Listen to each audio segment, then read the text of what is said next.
ભેંસ પછી તો હાલો સાહેબ, 5મા ચેપ્ટરની 6ઠી લીટીમાં લખ્યું કે મોટા ભાગની ભેંસ કાળી જ હોય છે. ઈ કેમ સાહેબ?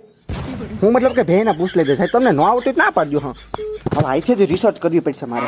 હલો ભાઈ, હા ભાઈ. હું કે વાંચવાનું ક્યાં પૂગ્યું? અરે ભણાઈ ભિખારી રખડાઈ રાજા, હાલ બે ભાઈઓ વગાડે બેન્ટ વાજા.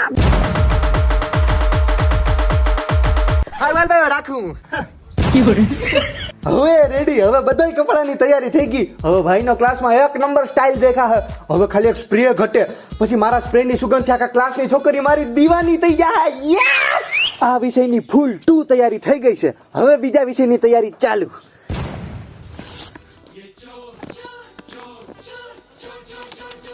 હે પ્રભુ, હે ઈશ્વર, મારી પરીક્ષાની તૈયારીમાં ખાલી નપાસ થવાની જ તૈયારી છે. ભગવાન પ્લીઝ બાજુવાળાના સ્વરૂપમાં તમે આવજો અને મને પેપર આખું લખાવજો ભગવાન. પ્લીઝ ભગવાન પ્લીઝ. જય હો પ્રભુ, જય હો.